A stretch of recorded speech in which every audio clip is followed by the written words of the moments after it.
Hey everybody, so I am going to talk about something that I've done and I do and I love doing, planning. So I'm a certified event and management planner, wedding planning, party planning. It's me. I haven't done it a lot because I'm very selective about who I get as a client.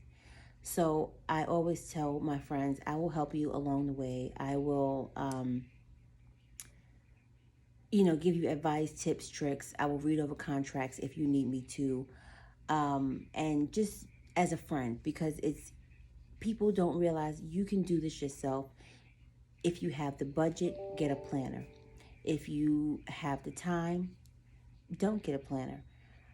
I did my 10-year vow renewal over. I only had a day of coordinator because I knew what I wanted. I knew how to do everything I needed, and she was just there for miscellaneous, anything else I couldn't see while I was saying my vows, anything I couldn't see while I was eating, while I was getting dressed.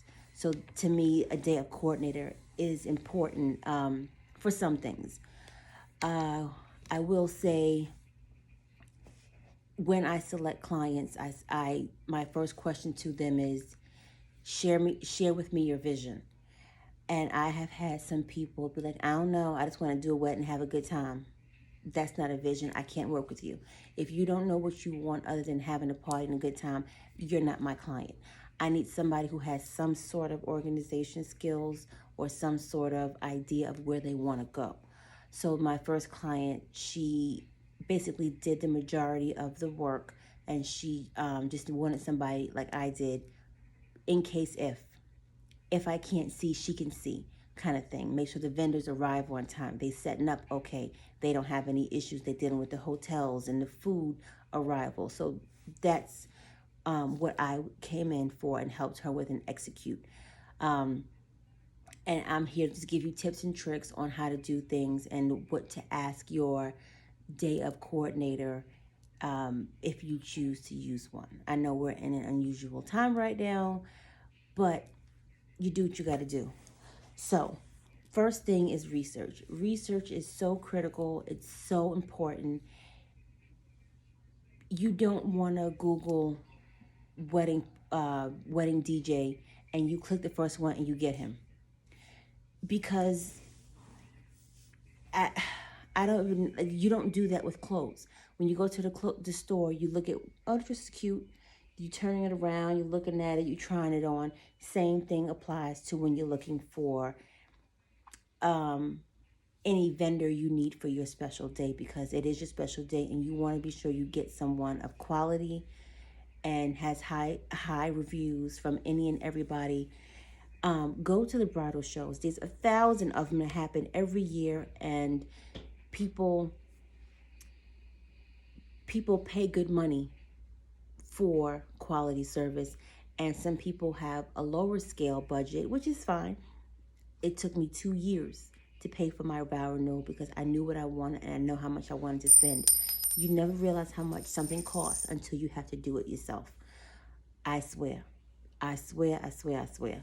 So I will start with um, a DJ. A DJ is a key person. You should pay, out of all the vendors you have, the venue and the DJ should be the most expensive if you don't have someone in mind or a location in mind. Let me just fix that part. The DJ is the one that sets the tone for your guests when they arrive, for the reception and for the ceremony, for the cocktail hour. He's the one that gets the mood together, gets the mood going, get people, oh, that's really good music. And even though it's white noise because everyone's at the table talking to people, it's still very important. I cannot stress how important a DJ is to a wedding. You cannot skimp on that. I went to a wedding, a bridal expo. You know how they have them all over the country, and you see these guys with the tuxedos and the suits and the ties and the classical music. If that's just a cup of tea, it's your cup of tea. This vendor, I was looking at someone else. They had a different setup, and I just heard in the background noise, this music. And I turned and it was the guy that I picked. I will put him in the description box. He travels. He has a crew with him. He's very professional. Amazing. Amazing. So I went over to him and I was looking at his setup. He had pictures of his parties that he did. He's very interactive. He had a hype man, if you want to call it, an MC. While he's behind the tables doing the music and the selections, the person is getting the crowd involved and just, speaking, even though he could have done both. This is what I did. You don't have to do that. But again, I'm in a huge expo, and with all the noise going on, the people, the commotion, the this, the that, and that attracted me. So I knew that was the person that would be like my number one choice out of all the cards that I picked up. When you talk to the vendor at a bridal show, you get basic information because you have 1,000 people coming by trying to get his attention. Do not consume this man's life with like a whole meeting. Just don't, because it's not conducive to anybody's lifestyle during these events. So I took his card, I got his information. I went to his home, and in his whole basement is like a DJ factory. I can't even describe. He does lighting. He has different pieces of elements, and which that let me know he's very professional and he knows what he wants and he knows what he's doing. So a DJ is very important. Everybody who came to my event was like, oh my God, where'd you find him? He was great. He did this, he did that. Like, it was the best. From my event, he booked 6 other events from just doing mine. And it was weddings, and he did a couple of random parties. But because he was so great at what he did and his passion for it, he booked. I think I want to say have paid him $3,500 or $4,000 at the time. It was like 10 years ago. I was like, oh my God, but worth every dime and nickel. So I researched, and I was like, okay, I put a deposit down with him the first day I met him, not at the show, at his home. Now, the deposit is refundable. You always be sure that any deposit you give is refundable within a certain period of time. Never just book and pay outright unless you are 1,000% sure you're not going with anybody else. Okay? Be sure that the vendor you choose has a plan A, B, and C. So my questions to DJs and I'm doing DJs to give an example. This is for every vendor you get. Who else? And when I say who else, I mean, if he got sick that day, if he passes away, God forbid, that day, if something in his family catastrophic happens, who is going to come to my wedding? Because at the end of the day, it's about me. Not being mean, but y'all get what I'm saying. Who is going to back you up? Who is going to be your person to make my day what I thought it was going to be when you were in the mix? It's a valid question, and you don't want Pookie and Nuck Nuck to come with Tim's and gray tape and be like, oh, I got you, and it be an iPod, and you like, man, what? Like, you don't want that, because that will take away so much of your reception. And trust me, research. He's the owner of the company, but he has people underneath him. And the people I met, so I said to him, if not him, who else will it be? Can I meet with them? I met with that person. He had the same energy. He had the same vibe. He had the same vision. This DJ had my information in a book that was, what I talked about, the songs that I had to have. And everybody in his team who would have been plan A, B, and C had that same information. So that is what I mean when I say research. And you always ask every vendor, in case if, who else am I supposed to call? Get phone numbers, email addresses, home addresses, because you don't want to have to hunt down this man if something happened to him or his family or whatever. You just don't know. So that is what I will say about doing research. The next part, and this piggybacking off of the research, vendors. Using friends is a good thing for certain events and certain expectations. I will use this as an example. A friend of mine does hair, amazing hair. I will not use her for my event because I want you to enjoy yourself. I don't want to fall out because I'm a different person when I'm in business mode. Business mode is my money, my time, my energy, my day, how much money I'm spending, and I don't want to have an issue per se. You've heard of bridezillas. It's a real thing, and it's not to the extreme as we've seen on TV. When I say bridezilla, I'm saying when you're a bride, when you're a groom, when you're at any event, you want everybody's experience to be top notch and just over the top. You don't want less than best for your service. Not to say that your friend, your cousin, your aunt, your uncle could not do the same thing. They possibly could. But again, life happens. People can get sick. People can whatever. And you just don't want that piece. That, oh man, what if they get sick? Oh man, what if they can't make it? What if their car break down? They don't have an A, B, or C. It's just the truth. That's my opinion. Take it or leave it. But again, every vendor should have a plan A and B. And you and your coordinator, if you have one, should have all that information somewhere. I created a binder, and every tab of my binder had the contract for the vendor, the secondary person for the vendor, the budget that I specified, and the picture of what I wanted, whether it was flowers, whether it was a backdrop. That is what is supposed to be in this binder. So if somebody had to pick up the pieces for me because I couldn't for whatever reason, it's all in this binder, invisible. So research vendors, get reputable vendors. You will get, when you do a search on like the knot and all the other kind of stuff, you'll get 1,000 people hitting you back up through your research. I mean, I keep saying it, but research is so important because you just don't want a fly-by-night person to take your money and do a horrible job. I've seen it happen. I did a wedding where, oh no, I'm gonna get my cousin to do the music for the ceremony, so I don't have to have a DJ for the ceremony. Okay. The cousin got sick. They had no music for the ceremony. Somebody had to get a iPod and try to basically do it. Awful. Because you're sitting here like, oh my gosh, what is happening? In my mind, this is what's happening. It's like, tacky.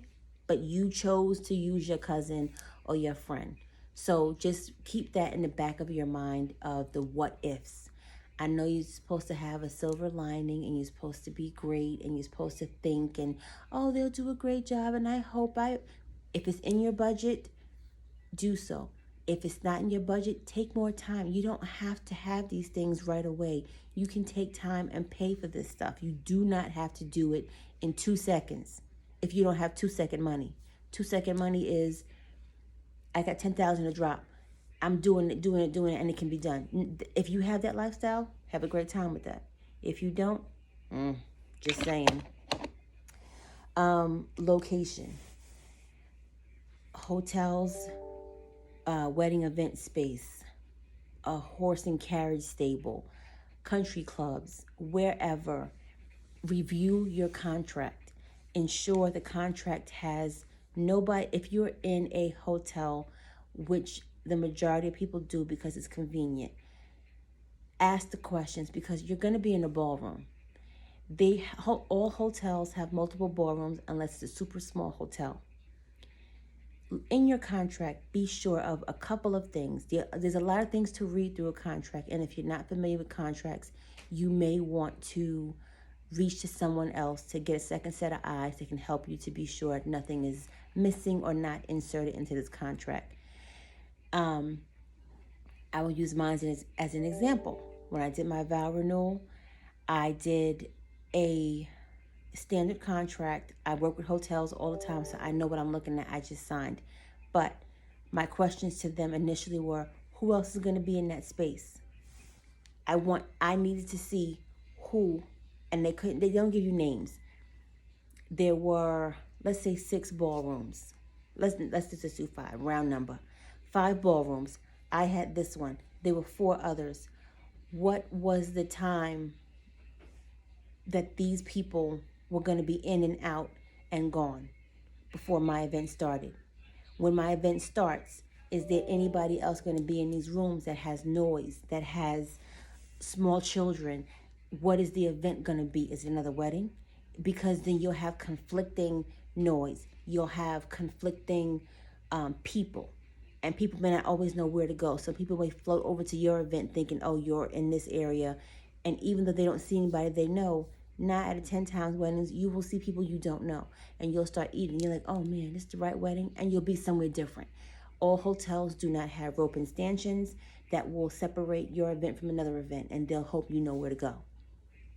So my event,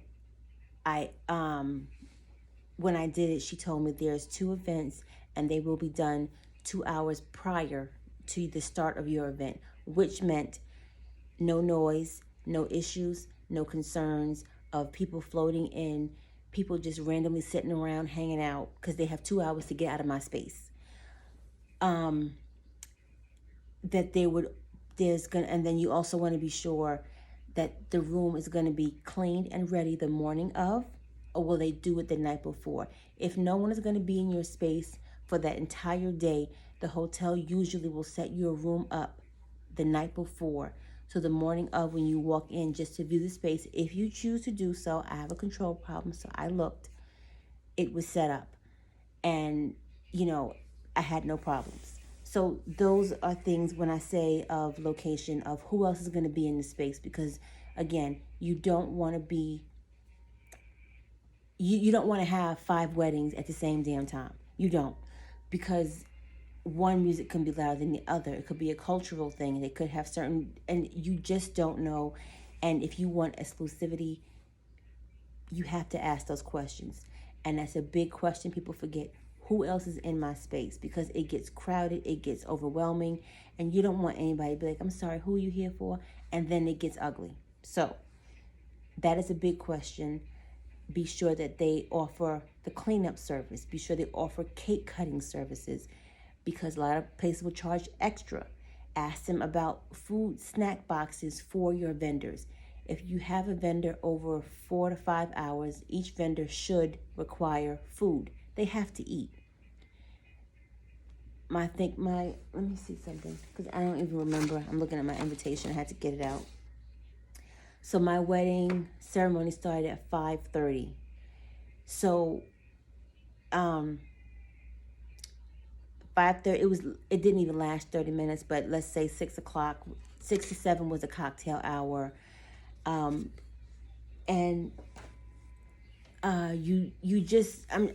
I'm trying to stress these points. You want to be sure that they can accommodate every request you possibly can have without stretching their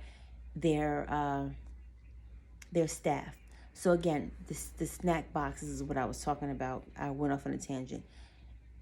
Hotels will provide a snack box for each vendor, because 4 to 5 or 4 to 6 hours, the vendor should have something to eat. You don't want them passing out, getting sick. Who knows? Low blood sugar, you don't know. So if they come to sit up for your event 3 hours before the event starts, is what I requested, because I don't want you to need nothing, have to go back home for something. You forgot this, you can go pick up that. They come, they start. While everyone is eating, they're supposed to go off to this little side room, and they're supposed to scarf down their food to have food in their stomach. The hotel was going to charge me $25 per box, and it was for a sandwich, a fruit cup, like mixed fruit, and a bottle of water. Excuse me? No. So I said, can I bring in Subway for them? I brought in Subway. I had a small platter tray. I had some chips, and I had water. Eat that and get back to your job. They ate, they got back to their job. You don't want the vendors to be hungry, because when they're hungry, your service will go down a notch. Just saying. Money is the next topic. Have a realistic budget. If daddy's paying for it and daddy said, baby girl, get whatever you want, then baby girl, get whatever you want. If you are paying for it yourself and you know it's going to take some time, it's going to take some time, and there's nothing wrong with taking time to get what you want for your special day. It took me 2 years to get everything I wanted because I had no budget. Because my budget was I'm going to do what I have to do to get what I want, to make it what I want, because it's my special day that I'm going to do once in my lifetime. And look, hopefully. Um,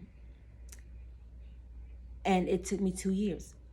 I planned the 2011, I started planning in 2009, and I was not planning. People are like, you doing this so early? That's right, because I got to get my coins up. I wasn't in a financial place to just drop 25,000 here, 10,000 here. I wasn't in that space. I'm not that girl. So my dad gave me some money to get me started. Thank you, Daddy. And I did the rest. But everything I wanted, I had to have, because again, it was my day. It was my choice to do this 10-year vow renewal. So be realistic and know what you can and cannot do. If you have to get married in 6 months, then just understand you're going to take out a loan, you're going to borrow money, or you're not going to pay a couple of bills, if that is your financial status. Again, if you have daddy's money and he just says write a check and pay for it, then you write a check and pay for it. Don't worry about it. But don't think you want, oh, I want crystal chandeliers. I want to have my walls covered. I want to have an 18-tier cake. If you want to have all that, don't tell me that your budget is $10,000. Please don't. Another thing, have a vision. My vision was New York. I'm from New York. I live in Virginia now. I had my vow renewal in Virginia. New York is my home. I ride or die. I bleed New York City all day long. That's what I do. That's who I am. My wedding, that is one of the pictures I had for my my seating chart, had that, and then people's names listed. The tables were all New York landmarks. My wedding cake, my husband's cake, was a New York Yankees baseball hat, fitted, because he wears fitted hats every day. We had from New York this Empire State Building. We had everything New York was my wedding. That was my vision. I wanted the colors to call. Anyway, the vision is important. Have a vision.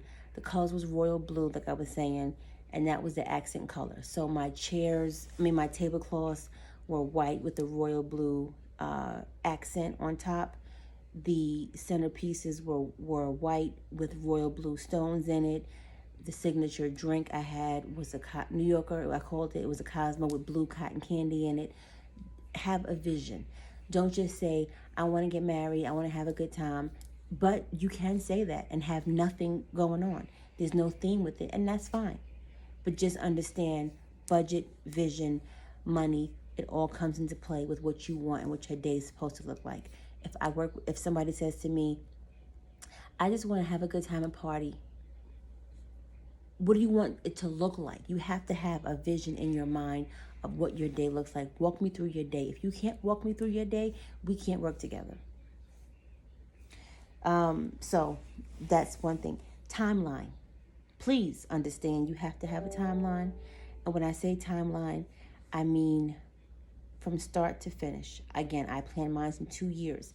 My timeline was, the first year was research, getting money together, finding vendors, locations, scouting out locations. And when I did different locations, I went there in the morning, in the afternoon, and in the evening, during the week and on the weekend. Why do you ask? Because I want to see what foot traffic looks like. Yes, it'll be different from day to day, time to time, but I want to see how the staff moves, how people move. I even went when they were having a wedding, and I just sat in the lobby just to see how the staff of the hotel operated for this day. Did I see any chaos, any craziness? I want to see the bathroom. Is the bathroom cleaned? Little things that are important to me because I want my guests to have that experience. Now, I know I said a lot, and it's a lot to take in when you're planning, and it seems like a lot, but I promise you, anybody can do their own wedding planning and coordination. unless you don't want to do the work. And I will give some horror stories on what not having a wedding planner will do. I will give you a few examples. There was a wedding I went to. The bride and groom had it at a church. The next step was for everybody to go to the hall. They had it in a hall. So after the wedding, everybody's taking pictures, and then they go over to the hall. The hall had nothing. It had tables and chairs. No linens. The chairs weren't out. The DJ was still setting up. There was no cake. There was no decorations. Nothing. Nothing. And I'm like, I could have helped y'all. If you don't have the budget to get a coordinator, and you're trying to do it on a budget because you want to do it, then you reach out to people and you hope that they do the right thing. You hope that they're there for your special day and they come through for you. This wedding I went to, I was like, so people are literally sitting down like this on their phones, and then the bride and groom come, and everybody's like, hey, but it's awkward because there's no space. Then it just was so unorganized because they had no timeline. They had no vision. They had no help. You can't possibly think that you can think it. You can think that it can work that way, and it just doesn't work out, and then you look crazy and your day looks crazy and you can't have a good time. I stayed at that wedding up until the groomsmen started asking people what they want to eat for their appetizer. And I'm like, what? What you got? Like, it was just bad. Another instance of lack of planning was people wanted to cook their own food and bring it. And I'm like, that's well and good. Who's heating it up? Who's cleaning it up if you're in a hall? They don't offer that service, which comes into play of looking at a contract. So I'm going to show you a couple of samples of things that I had done at mine that can save you time. Invitations are nice, okay? People spend so much money on invitations, and at the end of the day, people only look at the date, the time, and who is it, chicken or fish. So do you really want to spend $1 million on some invitations? I mean, I've had brides that have spent $600-700 on invitations that has envelope and an envelope with the gold foil and the gold seal that goes in the garbage after somebody gets it. So I did a basic invitation. Here was mine, and it was a trifold. At the bottom, you have here, we'd love to join you, your name, beef or chicken. Unfortunately, I have to say no. They ripped it off, and it was my return address, and it was the envelope, the stamp that I put on everybody's thing. So it came, hold on, let me see if I can recreate. I think it was something like this, basically, a trifold. But this wasn't there, it was white, and then it had a sticker on it. So once people opened it, okay, got it, tear off, I'm done. People just, please don't waste a lot of money on invitations unless, again, you have the budget. When you also look at contracts and it gets to be too wordy and you don't understand, ask questions. If you don't want to ask questions and seem docile, or you feel like you'll seem inadequate because you don't know what that means, what this means, send an email and have questions 1 through 10 and have them specify to what you want to know. Do you have staff that clean up? Do you charge a cake cutting fee? What do you do with my gifts at the end of the night if you don't have a coordinator? I also highly recommend people, what I'm saying now is tips and tricks. If you do a wedding website, that's all well and good. If you're doing a destination, it's more important because it has all the information, up-to-date information. Please be sure to update your wedding website. because it has every piece of information, and people are now tech savvy and want to look to this for all the information that you may have, whether it's your wedding registry, updated pictures of engagement, pictures you took, save the date information.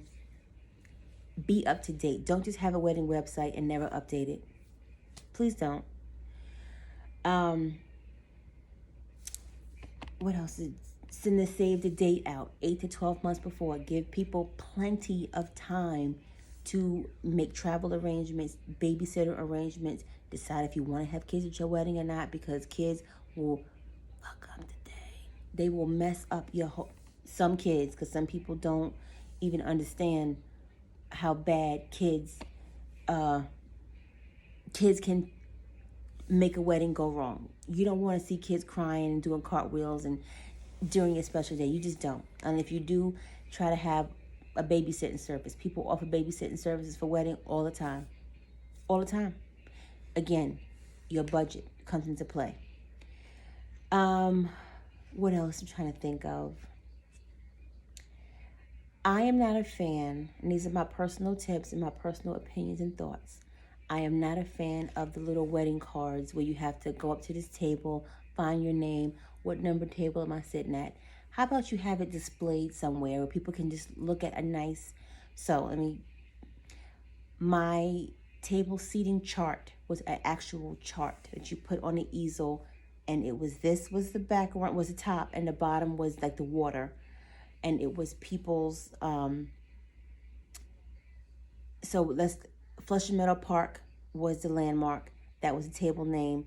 And then it had people who were sitting there. The next, I had 10 tables, and everybody's name was on that table seating chart. That's where they sat.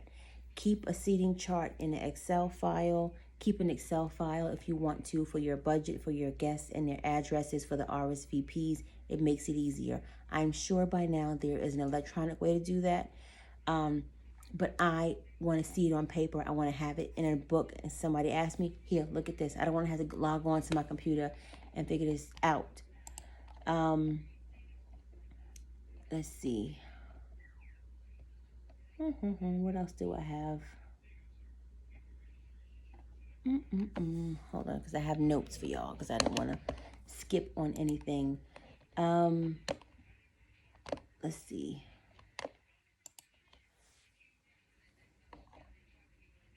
Give me a minute. I should have been better planned, but y'all get it. Y'all gonna be all right.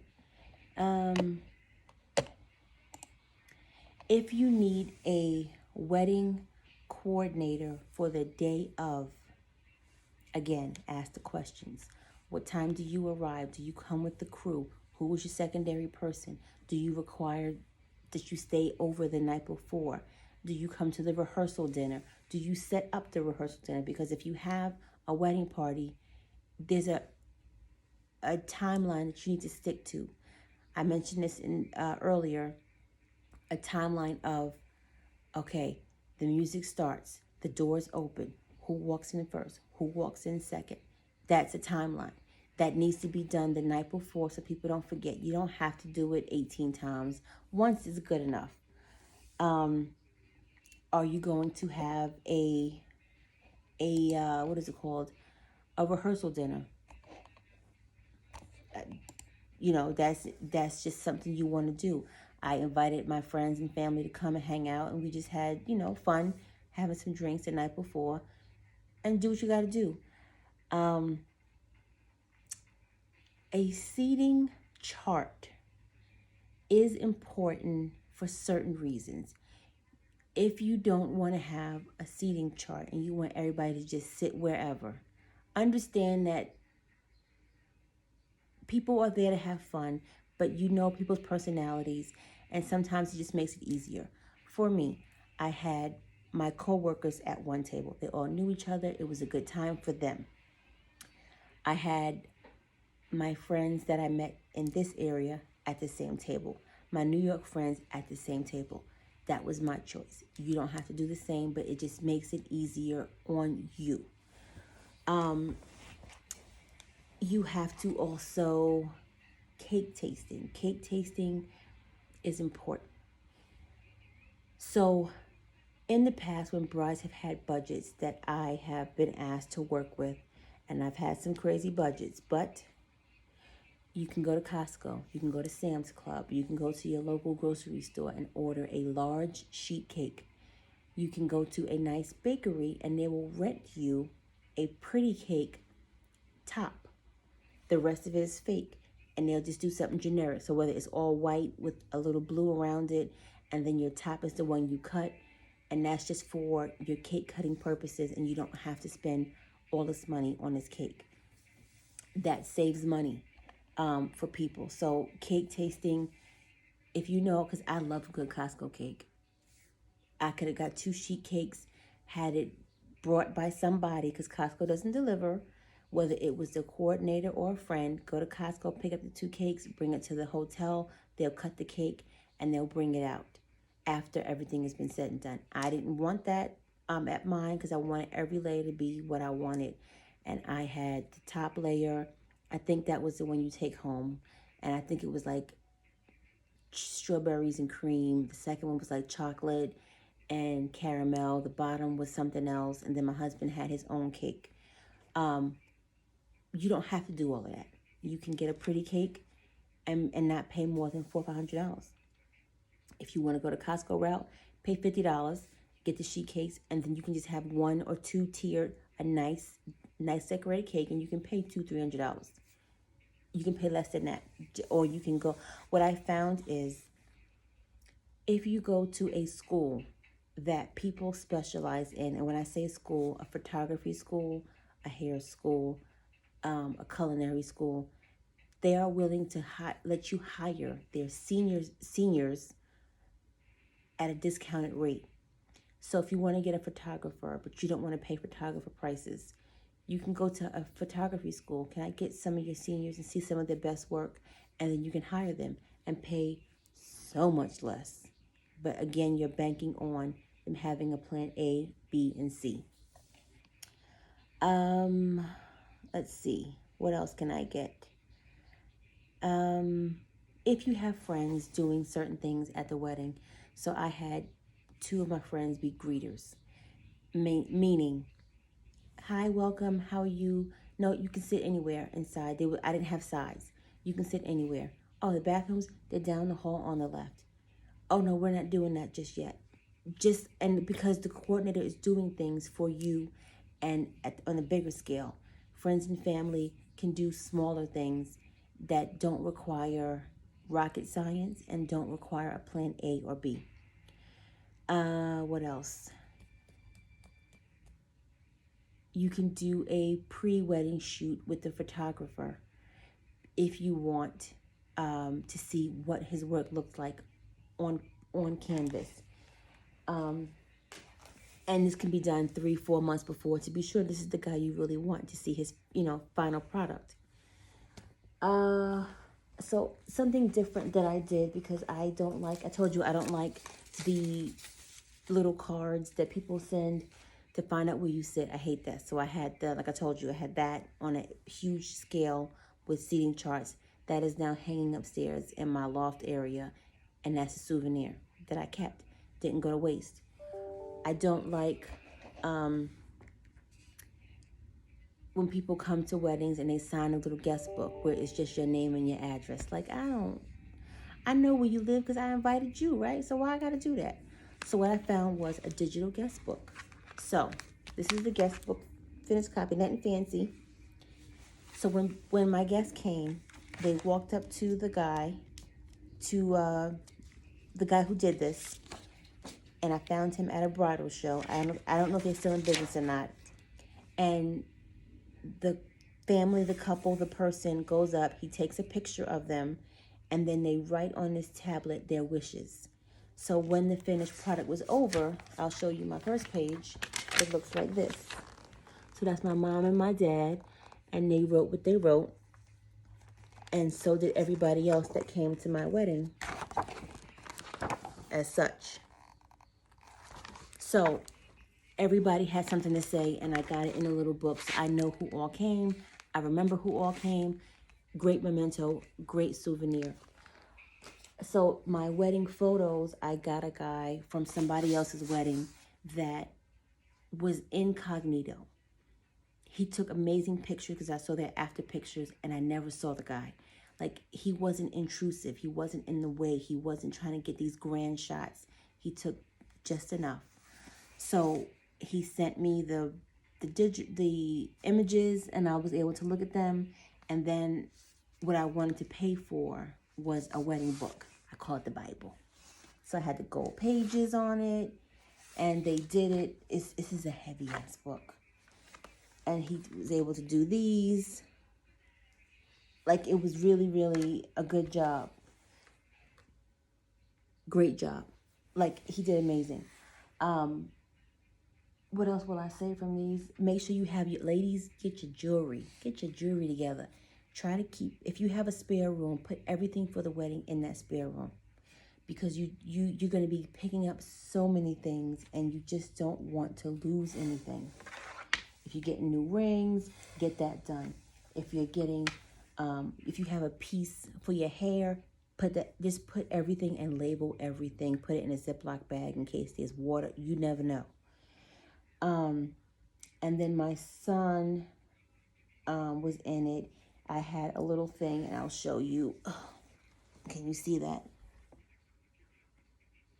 Here comes the bride. She's my mommy. And then on the back of it, when we left, it said, and they continued to live happily ever after. A nice touch, something for him to do. Flowers. Flowers are so doggone expensive. It don't make no sense. I'm not a flower girl. I wish I could have found fake flowers that look as real. I really do. But you kind of have to bite the bullet unless you don't care about your centerpieces, unless you don't care about, to look at anything. People have had fake flowers, and it worked out fine. I'm trying to see if I have a copy of my centerpiece. I was resistant to get my centerpiece because I didn't want it. I just didn't want it because I just knew how much it was going to cost, and it was just a lot for nothing because you're going to throw them away. I don't think I have the centerpieces in my book. No, I don't. But nonetheless, they're expensive. Do what you can do to alleviate that cost. I think that is it. Because the dress fittings and the tuxedo fittings, that's all common knowledge. You do that at least 5 months before, and you do your final fittings 2 months before. Try not to overeat and indulge and just overdo it. Get some shoes, comfortable shoes. I had 2 pair of shoes. I had a pair of shoes with my dress, even though you can't really see it. And then I had a pair of comfortable shoes for the party. I wasn't trying to dance in no heels. Man, please. So that's about all I have to say. And just, again, research. If you have a wedding planner, they'll tell you the same. If you have a day of coordinator, be sure she gets the following from you, if nothing else. All copies of the contracts, contact phone numbers for everybody who is in your wedding and who has something to do with your wedding, and be sure she looks at the venue with you. If you have a good coordinator, she'll do all this and then some, and you don't have to worry about anything. So, thank you for listening. Hope you have a great wedding, Sweet 16, quinceañera, anniversary, retirement party, and enjoy life. Bye.